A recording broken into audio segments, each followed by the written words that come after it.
All right, you're live.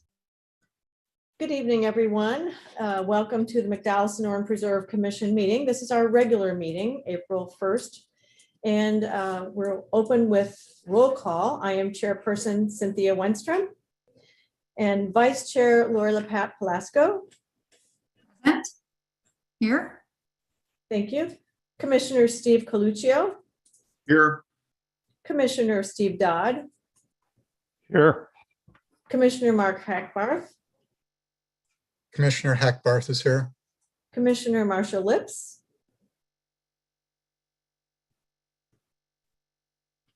Here. Thank you. And Commissioner Tawana Parker. Here. Thank you all. This evening, we do have one public comment, and I'm going to turn that over to Croy to read that public comment. Good evening, everyone. This is a comment from Carla, and I will begin that right now. I am coming to you as a preserve pioneer to ask you, the current guardians of Scottsdale's natural treasure, to remember and to learn from our preserve history. Some 30 years ago, we reached out to and learned from some of the best zoning attorneys in Arizona. One of the most important lessons was, once we have a voter-approved preserve boundary, do not waver on it. If you do, we attorneys will fight you on every single purchase with the following argument. You adjusted the boundary there, so why not over here? Acre by acre, your preserve vision and the reasons for it will fail. I say this because the same approach and argument apply to uses in our preserve. Yes, I am talking about e-bikes and the like. If you open the door, you will not be able to close it. Off-roaders were early preserve opponents. They were tied to the National OHV Off-Highway Vehicles lobby. They were very well funded with the best attorneys. Anytime they sense a weakness, they will be back in one form or another. If you let the proverbial camel's nose under the tent little by little, the preserve vision so clearly laid out in chapter 21 will disappear. Decades from now, 1/3 of our city will not be this natural treasure, nor will it be the way in which we preserve our past, our natural environment, and escape the pressures of urban life. It will become a large park. I am asking you to please join me and think about the impact every single preserve decision will have 50 years from now. We must continue to honor the preserve ordinance. We must put protecting our natural resources first and appropriate public access second. Attorneys and their opinions come and go. If we continue to support access for other uses in both our municipal parks and neighboring regional parks, then we will continue to demonstrate fairness to all. As long as there is access on some land, there doesn't have to be all access on our preserve land. Think national parks and wilderness areas. We have entrusted the McDowell Sonoran Preserve to you. Please be vigilant and protect it and all the natural treasures it holds for all future generations. Thank you for your time and consideration, Carla, Preserve Pioneer. Thank you, Croy. Next item on the agenda is the approval of the minutes from March 18th. Are there any comments, questions, or changes on the draft as you've seen it before you?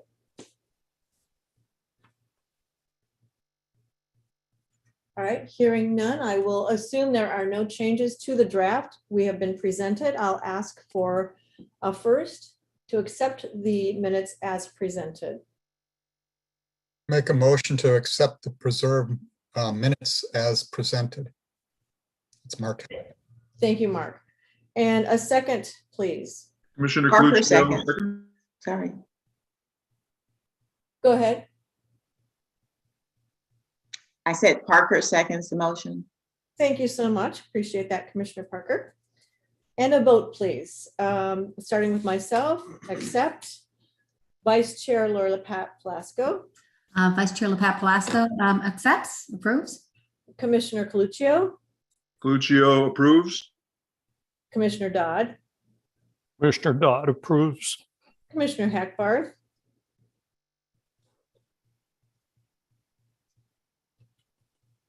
Commissioner Hackbarth. Commissioner Hackbarth approves. Thank you. Commissioner Lips. Commissioner Lips approves. Thank you. And Commissioner Parker. Commissioner Parker approves. Thank you. Approved as accepted, as printed. And item number 5 is our Conservancy update with Justin Owen. Good evening, Chair and Vice Chair and Commissioners. Thank you for allowing me to do a Conservancy update. On April 1st, I am happy to report that our 30th anniversary celebration continues this year as the Conservancy turns 30. This month, we are celebrating multiple things, including in April of 1999, the City Council officially honored the Conservancy's stewardship program for its service. As well, in 2010, the McDowell Sonoran Conservancy was inducted into the Scottsdale Hall of Fame for its 20 years of advocacy and stewardship.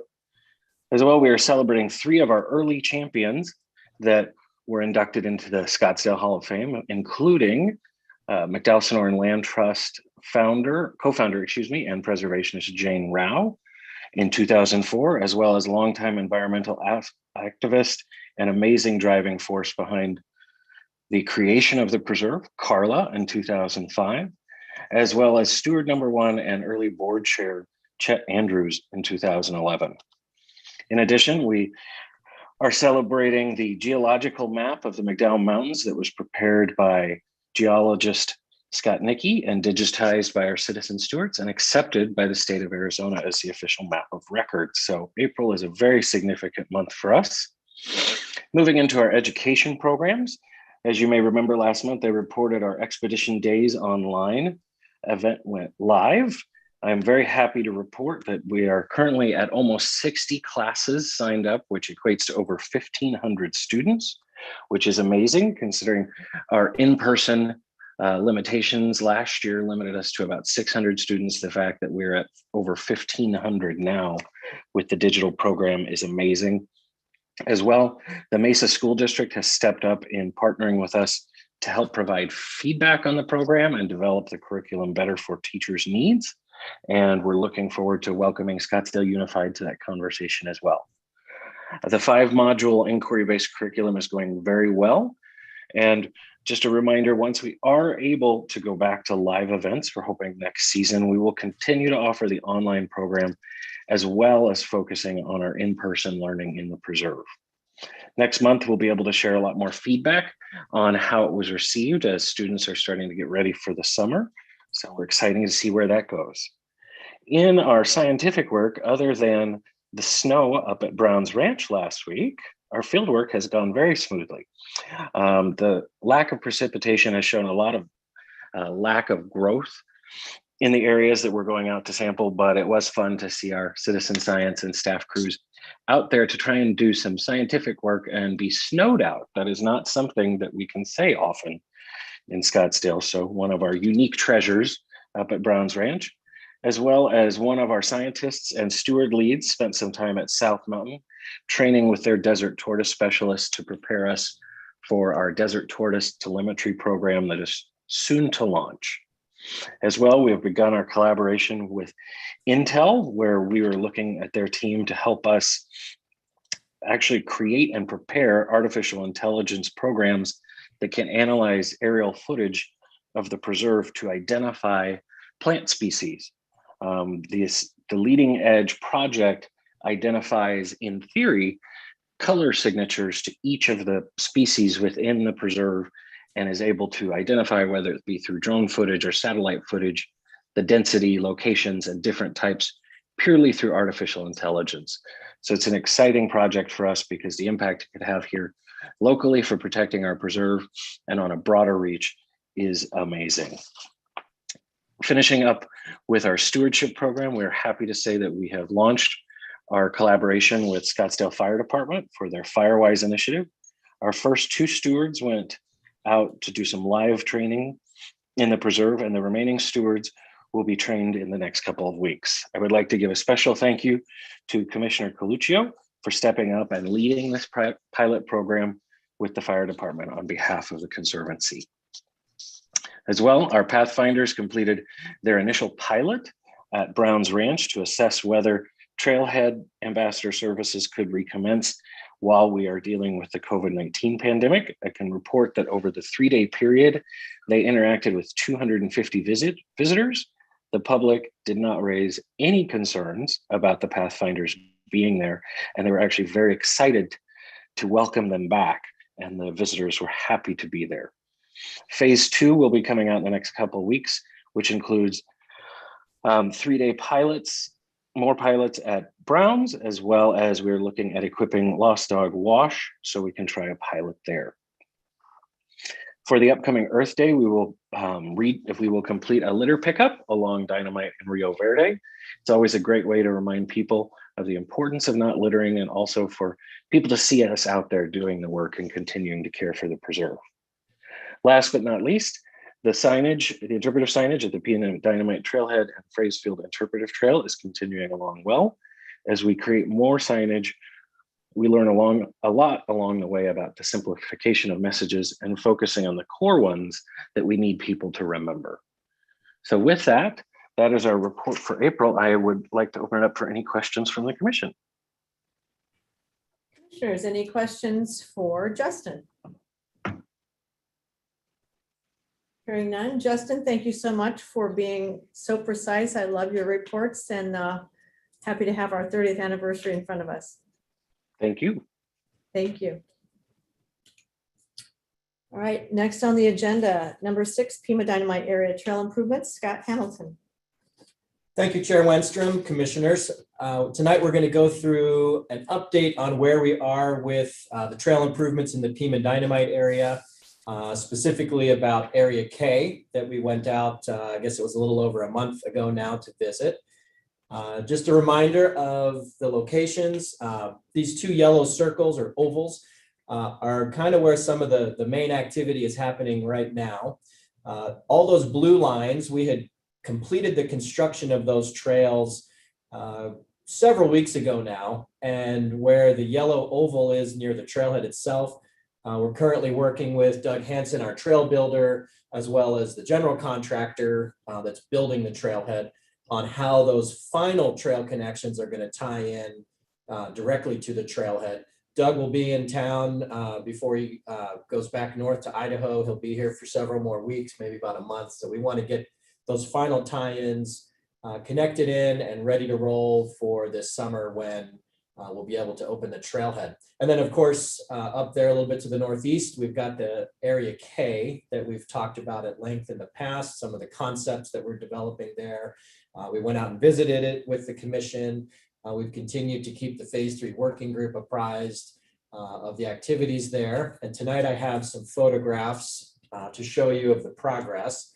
A reminder from 2 meetings ago when we looked at the area there, the purple polygons are the areas that we were trying to stay away from, some of those sensitive areas that we're trying to avoid. And the green are the areas where we have some opportunity, some prior disturbance and some interesting features that we want to provide some public access to. Of course, the cactus symbol, that's the crested saguaro location. And then the binocular symbol, that's the spot up a little bit higher up on the rock where the public will be able to access to enjoy the view out to the north from Area K.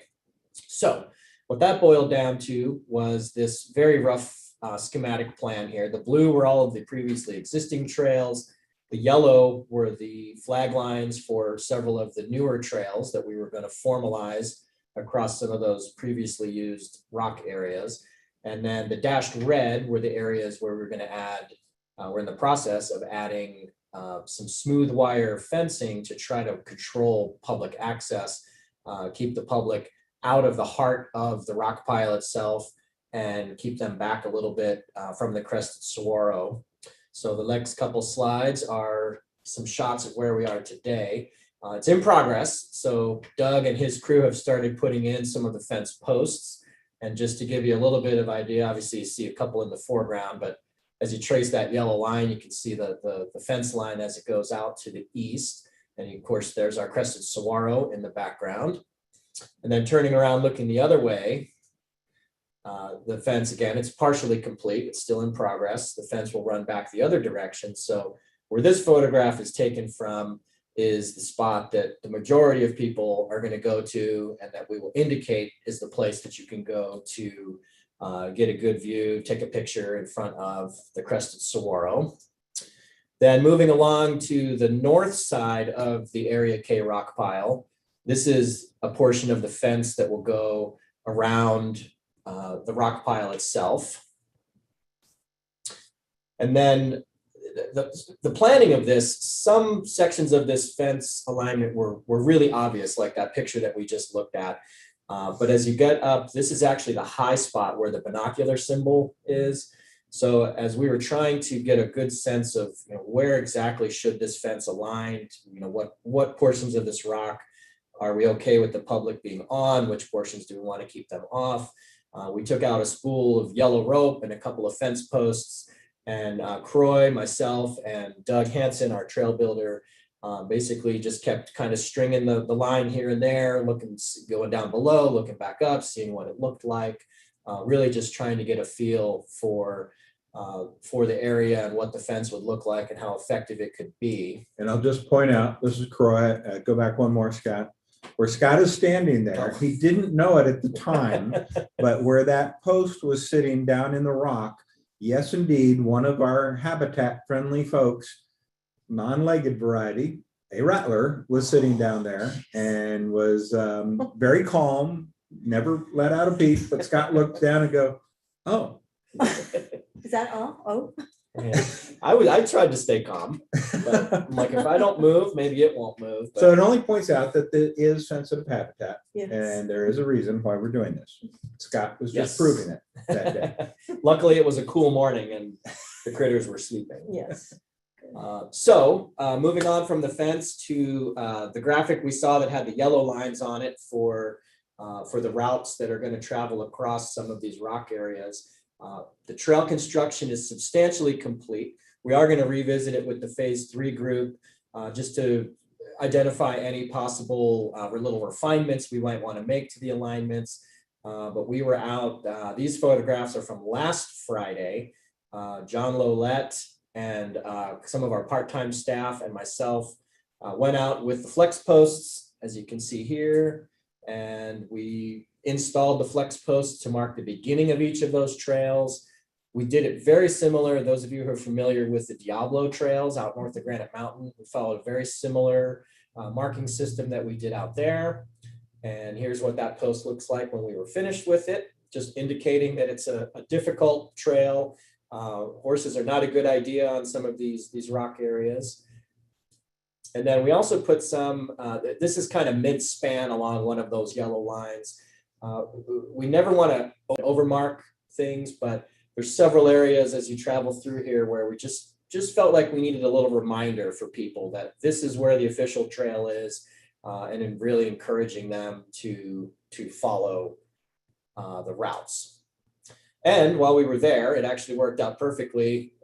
John, Katie, and I are standing there looking down this rock, wondering if we need a marker on it. We're like, oh, here comes some people. Let's stand to the side quietly, and we did tell them that, hey, we're going to watch you if you don't mind. And they followed the route right through where the trail goes. And we concluded, I guess we don't need a marker right here because those two guys just figured it out. So they enjoyed it. They were really having a good time. And then here, John is wondering if you have any questions about anything, anything that's going on here in Area K. Again, the trail work is substantially done. The flex posts are in. We are still working on the metal signs, the typical trail directional metal signs that you see other places in the preserve.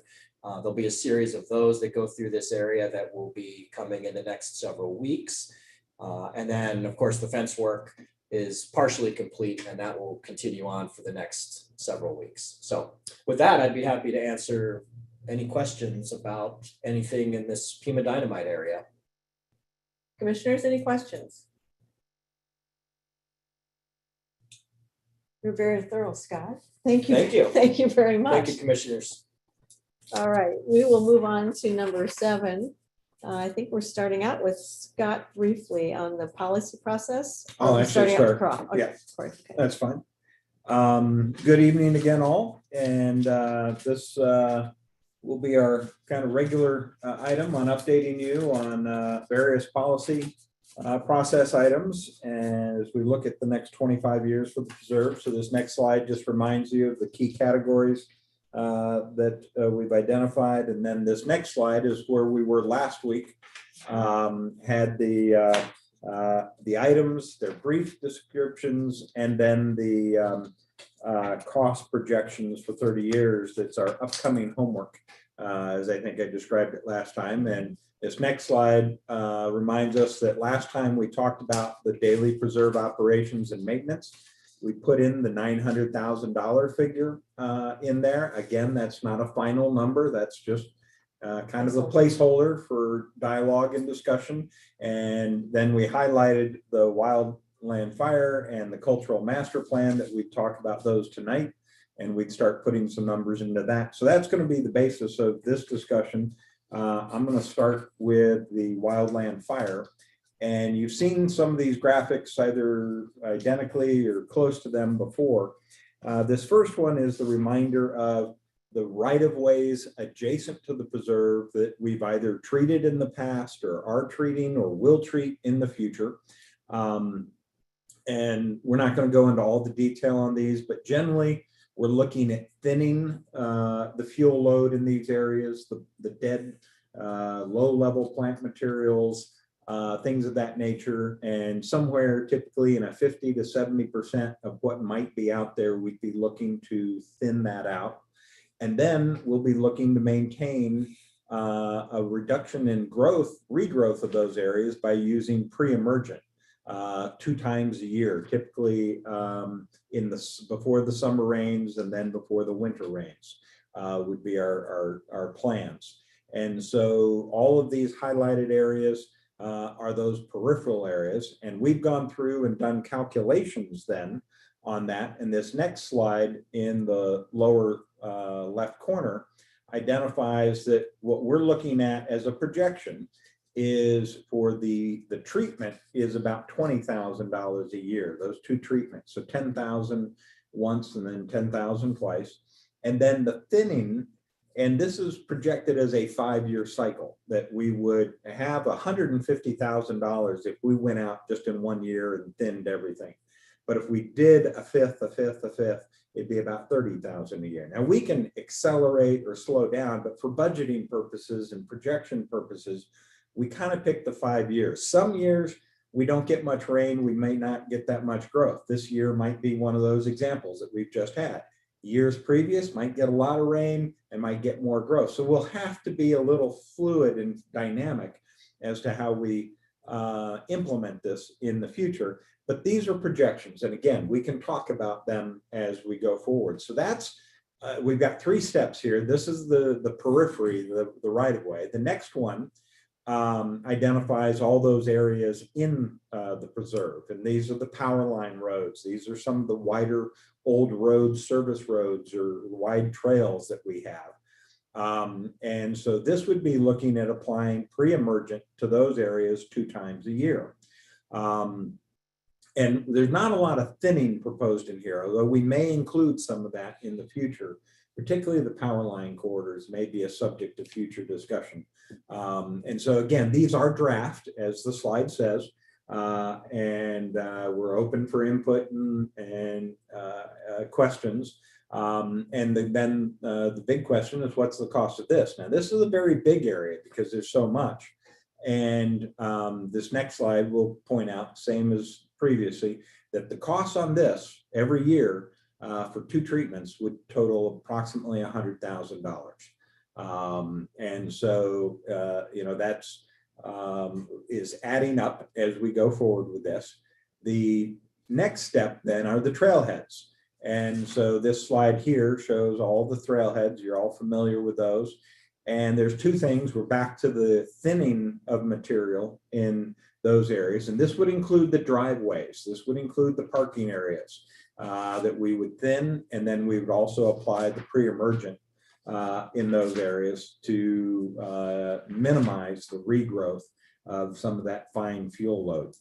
And the cost of that every year would be $7,000 on the pre-emergent, and then would be $11,000 for the thinning. And again, we applied the same 5-year cycle to this. Typically, it'd be about $55,000 a year if you were to do it all at once. And when I say that number, and this is true for both the right of ways and for the trailheads, the first time we do it, we're going to encounter probably the most vegetation or the most dead material to remove.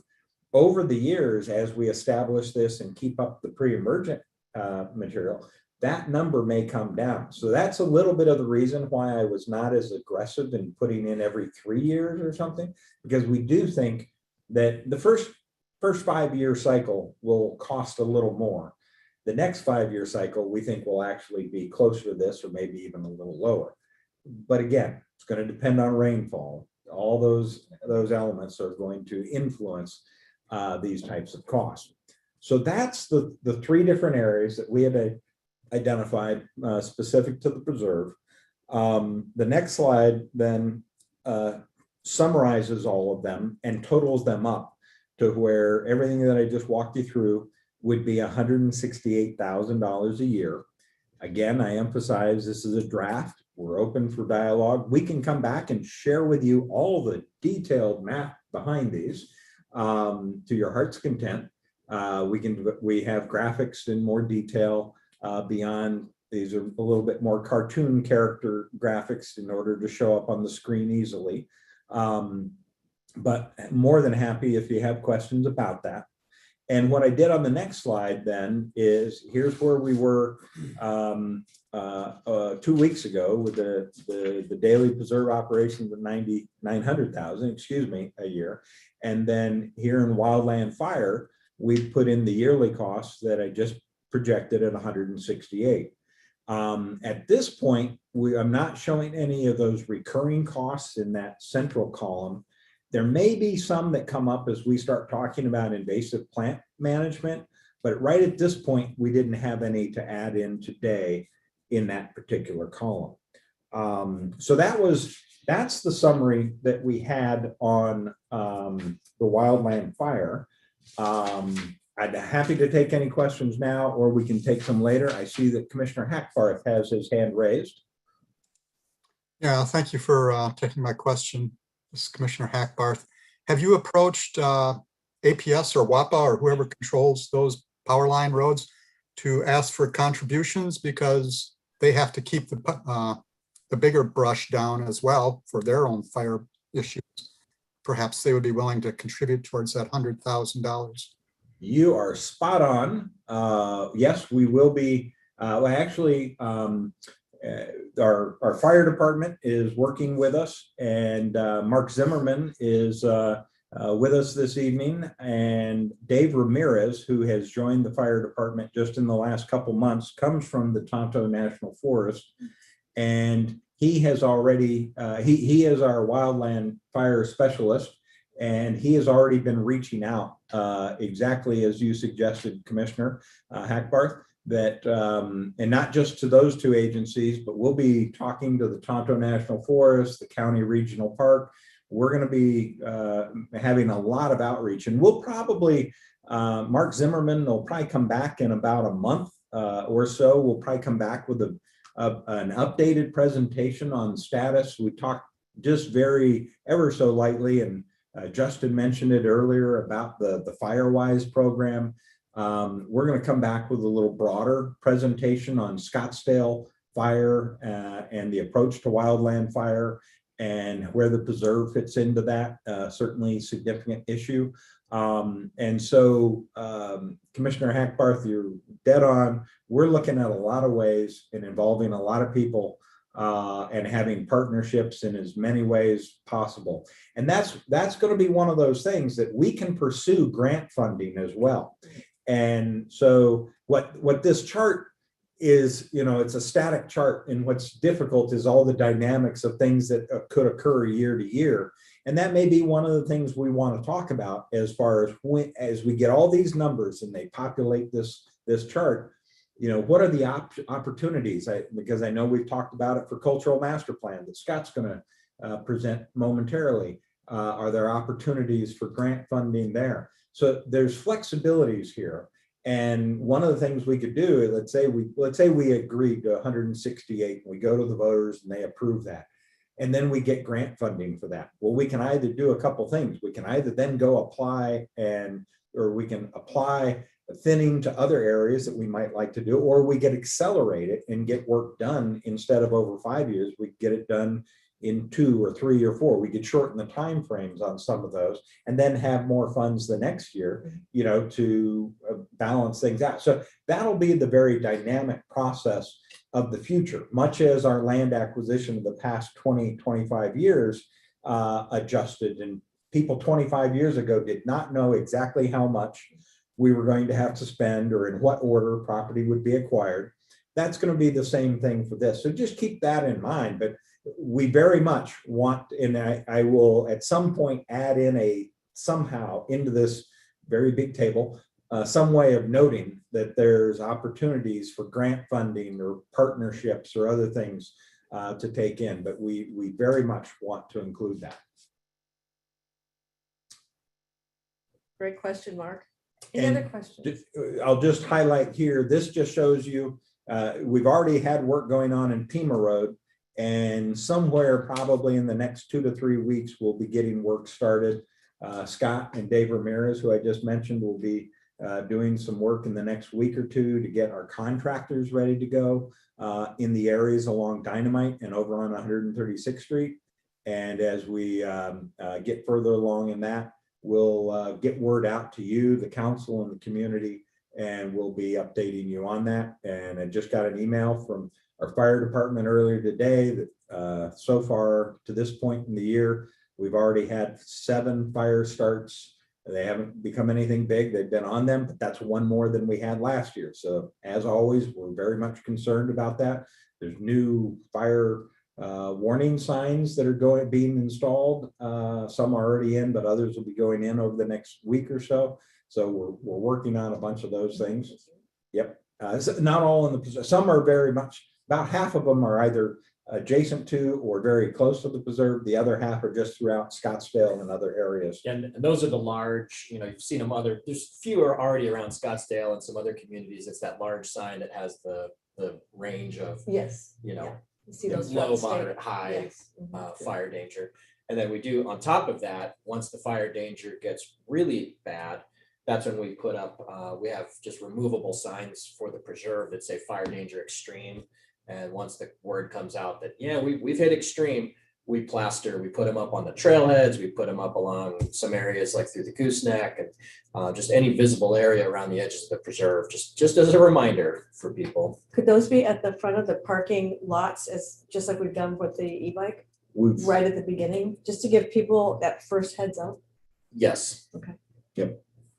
And I see that Commissioner Coluccio has his hand raised. Thank you, Croy. I appreciate that. Hey, just a couple questions on the pre-emergent and the thinning. I didn't mentally make a note of what the pre-emergent total was going to be. Do you recall what that was? Oh, yeah, that I think that was 127,000. Yeah, 127. So is that mostly materials? Or Yes. It covers a couple different things, but fundamentally think of that in majority as material. There is some application cost included in that. It varies a little bit from area to area. Okay, and so who would be doing that work? It'll probably be a variety. We already on the right of ways are getting a contractor to do that work.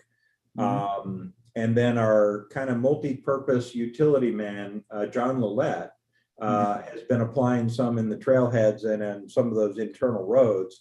And we're not fully funded, obviously, for this amount yet. So we haven't been doing that. And that'll be something that we'll have to evaluate over time, Commissioner. But the expectation is between our park staff, between our right-of-way contractors, and between preserve staff, that we would have the ability to achieve that in the long run. But And then, again, as we fine tune this, we'll better be able to answer some of those questions. sure. And then on the thinning aspect of it, that sounds like a lot of labor. Would we be hiring an outside company to do that, or is that also something that would potentially be done internally? I think that will vary. As we saw last year, we had some lifeguards and stewards and staff all helping with some weed eating work in the trailheads. I think fundamentally the bulk of it would be done by contractors, or as we've been seeing this past year and this year out on Pima Road, by grants from the state fire and the work that they've been doing. So it's going to be a combination, but you're very correct that it is labor intensive. And just because of that load, what we'll be doing on 136th and Dynamite will be contractors that will be doing the work. And part of that's the safety issue. Doing that work on 136th in particular, having vehicles that have the message signs to detour around the vehicles, that would not be general staff or volunteers. We would want trained people. And it involves chainsaws and chippers and Yeah. that kind of equipment that. Sure, heavy equipment. Okay, well, thank you. I appreciate your responses. No problem. So that kind of concludes the Wildland fire. We can ask a couple more questions later, but Scott's going to pick up on the cultural resources. All right, thank you, Croy, Chair Wenstrom, and commissioners. This chart probably looks familiar to you.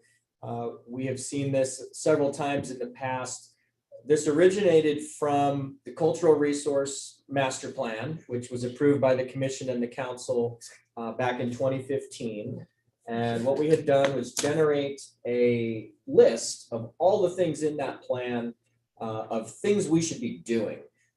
Some of it doesn't necessarily involve a direct cost. We do have another version of this chart that has all the things in it that don't have costs. But for this discussion tonight, we've boiled it down to the things that have costs associated with them so that we can do very similar to what Croy just presented on the Wildland fire. So we can create a roll-up of what might these costs be, what are these projections looking like, so that we can include it into the master table. So just going down the list, the first item, the first row is completing class 3 surveys. These are the typical pedestrian surveys where the archaeologists go out and walk the land and identify cultural resources. Right now, about 75% of the preserve has been surveyed, so there's 25% that has not. Sometimes we also go back and do surveys over previously surveyed areas. Just because it's been surveyed once doesn't mean we may not want to survey it again in the future due to something that we find or something that changes, something that we didn't realize was there before. So the estimate for that item is $12,000 to $15,000 per year over the 30-year period. The second item on the list is a cultural landscape inventory, which is a subset of the survey method, but CLIs focus more on topics than physical areas. So for example, ranching, mining, activities like that, we could produce the CLIs for that will better inform us about the types of resources that are out on the land. We estimate that that's about $15,000 per topic with estimated 6 topics, which breaks down to about $3,000 per year. The third line is providing targeted educational venues. Obviously, the cultural resources of the preserve are important to the public. Educating the public about those resources, not only is it fun and it's interesting, but it also builds a deeper appreciation for the preserve and for cultural resources. Developing educational opportunities at some of the sites in the preserve. Of course, we want to do it in an appropriate manner for sites that were hardened and could handle educational activity on it. But we're estimating $5,000 to $10,000 per year for program costs. So we're going with $7,500 for that line. The fourth row is for implementing treatment for sites. This would be, for example, we have one area in the preserve where there's some petroglyph panels on the rocks adjacent to the wash, and the ground is shifting. It's, the wash, every time it floods, erodes, and that can eventually start causing damage to the petroglyphs. So in that particular example, we would do a treatment plan potentially, and then there'd be a cost to doing some sort of stabilization to try to maintain some of these different cultural features. So we're estimating there $5,000 to $10,000 per year, going with 7,500 as the average. And then the last line is more of a capital project than a yearly cost, and that would be the development of the interpretive educational trail within the historic component of Browns Ranch that's, out, not the Browns Ranch trailhead, but out at the actual Browns Ranch site itself. And based on our recent costs for the Fracefield Interpretive Trail, we're estimating between $200,000 and $400,000 for that project. So rolling all that up into one, this is essentially the same chart you just looked at, but I just simplified the titles of the different items. The annual costs roll up to about $30,000 a year with recurring non-annual costs of $3,000. And then that last column is the one-time costs. So then we take that, and this is the chart we just looked at a moment ago that had the fire numbers in it. Now you'll see that second line from the bottom. We have included the cultural master plan numbers in there as well. Similar to what Croy was saying about the fire numbers, these are estimates on what we think these costs could be. It's something we can discuss, and whether we want to increase those numbers, decrease those numbers. Commissioner Hackbarth and I have spent some time, and with his experience in the cultural resources profession is where we develop these estimates. So we feel pretty good that these are good estimates, but again, we're plugging them in here for additional discussion.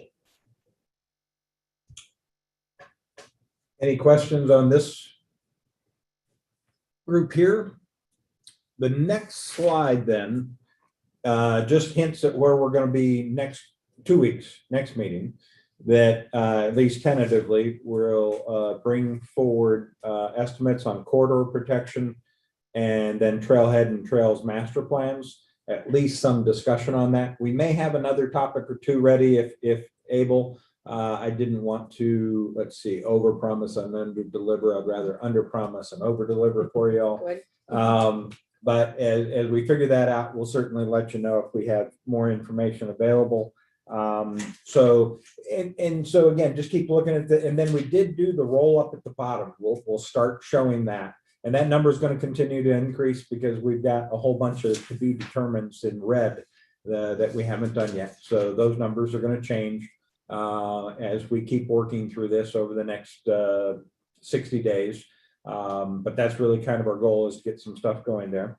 And then this is just a summary that we'll be back April 15th with those items. And then our goal is this summer that you're able to develop a preliminary concept. And then by late summer or early fall, we do a work study session with the council so that we can get a sense of, are we on the right track for the council sense as well as the commission sense, and then do some work through the fall and winter. And about this time next year, return to the council with a proposal for what could be a fall 2022 election proposal. So that was our presentation today. Happy to take any other questions that you have at this point. I have a question for you, Croy. This is Commissioner Wenstrom, and the question I have is just concerning the pre-emergent that we use within the preserve. I'm sure this has been looked at from an environmentally friendly perspective, but I'm just asking that question. Yeah, they and I'm not. We can bring you the expertise on that. It's a very sound question. We'll have that, but these are materials that typically break down over a period of time, and we try and apply them at the time of most likely seed germination and with the rainfall, and so it will last for about 6 months. That's why we would have to redo the application of that. There's no doubt that this would lead to probably some retardation of growth of natural plants, but we're also aiming this very much so at the invasive plants in these areas where we want to achieve, and I don't want to call these a pure fire break, but these are intended to, along the right of ways, if someone is careless, throws out a cigarette or a chain is dragging, and we have reduced that fuel load, then we've reduced the chance of first start. But even if it does get started, if we've thinned that area and kept the grasses from coming back, then we're giving our fire department a better chance of getting there quickly and keeping it from growing. So the total acreage of this is probably under 1% of the entire preserve that we have protected, that right now we're talking about, that would be a way of trying to protect the entire 100% of the preserve from a very damaging wildland fire condition. So that's part of the balance. We can never, again, a lightning strike in the middle of the preserve and it's a whole different situation. We're really aiming our efforts at those things because of man-made influences of cars, cigarettes, people gathering. So roads, driveways, parking lots, those are our primary targets in this strategy. Now, as we come back in the future, there's other strategies beyond the preserve that the Scottsdale Fire Department is going to be working on throughout the entire community, and that will have benefits to the preserve. And what we do in the preserve will have benefits to some of those neighborhoods. So that's kind of that partnership, Right. If you will, on the broader scale that we'll be bringing back. But Very good. so we can certainly address that. We're very much sensitive that there's a lot of concern about some of those materials that would be used, and we will continue to be able to address that as questions come up. Perfect. Thank you very much. Appreciate that. Commissioners, any other questions? Nope. One hand. Commissioner Coluccio. Okay, Commissioner Coluccio. Coluccio again, sorry about that. The cost estimates that we're arriving at for the previous slide, I think had the chart. Could you describe just a little bit how you go about, and I'm not trying to be critical, I'm just trying to understand how you arrive typically at some of these numbers? And just to clarify, is that specific to the wildland fire, Commissioner Coluccio? Well, yeah, I mean, I'm just looking for even any example that you might want to highlight would be fine, Croy. Yeah, and they will all vary, but the application of the pre-emergence is really based on a square footage basis. Okay. And we've been working obviously both with Scottsdale Fire, but maybe in regards to that estimate, more importantly, our community services staff, who have 1,500 acres of parks that they maintain. And they use a lot of different applications of different things. Some of it's to increase growth versus retard growth. But so they're very good at having those. So we worked with one of our key managers in that area to develop these. And then those same labor costs associated with that, those are based on numbers we were getting both from some of the grant funding for fire, as well as some of the bids that we recently put out on 136th Street and Dynamite. So again, they're square footage based.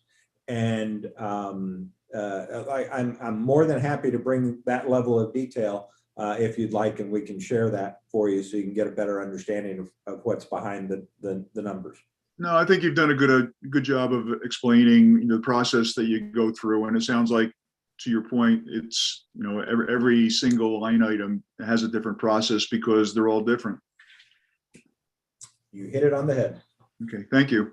Thank you. Any other hands? No? No other hands raised. All right, thank you. We will move on then. Staff reports is number 8. However, because we've gone through the policy process, that was pretty much what was covered in staff reports. So there's nothing specific to staff reports this evening. We're going to go to upcoming meeting dates, and Croy, you'll be handling that for us. And we've already covered that pretty well with that as well. If there's any questions, I did want to just raise, we did have the one tour out at Area K, and at this point, we haven't really identified, and we may not have gotten into enough detail on things to really know what we might like to go and see in the field. So I haven't really myself identified a need for a tour, but I don't want to limit that if the group had something hot on their mind that they'd like to get out and see. As we go through the next meetings in May and June, in the past, we've done air-conditioned bus tours. Mm-hmm. And again, we haven't done that with COVID and the concerns, but if we are getting to a point of vaccines and lower rates, we may get more comfortable with that in the future. So maybe in the summer, if there's a desire to go see some things, we could do it that way, or in the fall, we could wait till it cools off and go back out. But I didn't want to make that decision without the group's input, and I don't need a final decision. I just wanted to raise that we didn't have another thought for a tour at this point. But I'm happy to accommodate if the group so desires. This is Chair Wenstrom. It might be nice to see the trailhead just before it opens, the soft opening in We July. can do that. I think That'd that be would easy. be Yeah. kind of nice. I don't know, we can bring that up later, but that would be something that comes to my mind, just to get a little preview and. Yeah, that'd be very easy to do. That'd be, yeah, we could all meet there. We don't have Right, we to, don't have to take a bus. yeah, go together. Right. just We meet need to there get and you go hard outside. hats. Oh, hard hats. Okay, I'm in. All right, great. Thank you very much. Okay, we will put that out there for a tour of the trailhead. Thank you. All right, that takes us to, did you want to touch base on any other of the dates? I'd already covered the other things, and by 2 weeks from now, I'll have more detail. We're, as I said, we'll start populating those May and June as we get a little better. I'd hinted that I think we'll have a fire presentation somewhere in there. And there'll also be our items that have yet to be determined on the chart will be our targets for filling in those blanks with all of you. Excellent. Thank you very much. All right, then we are on to number 10, commissioner comments. Any comments from our commissioners? Nothing. Nope. Okay. Commissioner Coluccio. All right, great. Commissioner Coluccio. Commissioner Coluccio again. Hey, so I saw an email message today that talked about the city boards and commissions would be returning to in-person meetings. So I just, this is more of a question than a comment. I'm just curious as to where that leaves us, or what do we know about that at this point in time? Thank you, Steve. That's a great question. It was actually on my list as well. And Croy and I did have a brief conversation, but I'm going to let him expand on that so that everybody hears what we spoke about. Great, and I know several of you had this interest, and I think we all do, quite honestly. So at this point, what the step that's occurring in the city is the city hall, the Kiva, where we have video equipment and all the ability to project out meetings directly to the television and everything. Is going to reopen to staff and council or commissioners, but will still not be open to the public. And so that's a limited one single space. And so there's only so many things that can get scheduled into there. And so the priority is going to those boards, commissions, and obviously the council to those meetings. And then if there are opportunities, and I don't have confirmation at this point, I am exploring this as to whether there'd be an opportunity for the Preserve Commission to partake of this, so to speak. We had explored our typical location up at Pinnacle Peak and Pima, the Fenn location, Florence Eli Nelson Center, and it does not have the video projection capability. And it's just more cumbersome to set up. The Kiva is all set up and wired and everything, and there's not a lot of work to do there. So I do believe with lowering numbers, if that continues on that track as far as those with COVID and increased vaccination rates, that the opportunity for a full-on meeting is coming, but I don't know obviously when that will open up. I know the question's being asked.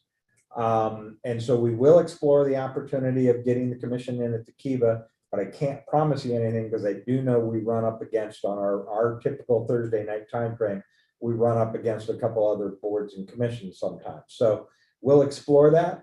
And I will keep you updated with that. And I am aware that many people are interested in the ability of when we can all be face to face. And we will keep you updated on that. Thank you. You brought up a question, or you brought up a comment about the opportunity to go to do this by video. which the Kiva has that opportunity, but does the city have equipment that can be mobile, or is it just not available? Well, it's partly the mobile, but it's then being able to project it live. And so, yes, there's some of that, but I haven't fully explored that. We'd offered Fen as an opportunity for exploration. I'm not sure if it's well enough hardwired up there for then the projection to Technology. the television or YouTube or however it might get done. And now we're getting out of my technical capabilities. So That's it. That's it before for I say tech. something I shouldn't, we can do some additional exploration of that. But we are asking the questions, and we'll keep you updated over the next couple of meetings to see if we can get some progress up. Terrific. I know we are all eager to get back in person and certainly have the community back with us as well when that's available. All right, then on any other questions or comments for the commissioners' comments? No hands? No hands. All right, thank you. We will move on to adjournment then, and I will ask for a first from the commissioners, excuse me, a motion to adjourn first. Commissioner Lips? Commissioners? Okay. This is Commissioner Lips. I'd like to state to adjourn. Okay, motion and a second motion, please, to second to that motion. Commissioner Cluccio seconds. Thank you. All right, and then a vote. Commissioner Wenstrom says yes. Vice Chair LaPat Velasco. Says yes. Commissioner Steve Coluccio. Coluccio says yes. Commissioner Dodd. Mr. Dodd says yes. Commissioner Harkbarth. Commissioner Hackbarth says yes. Commissioner Lips. Commissioner Lips says yes. Commissioner Parker. Commissioner Parker says yes. All right, thank you all very much. I show 5:57 and we are adjourned.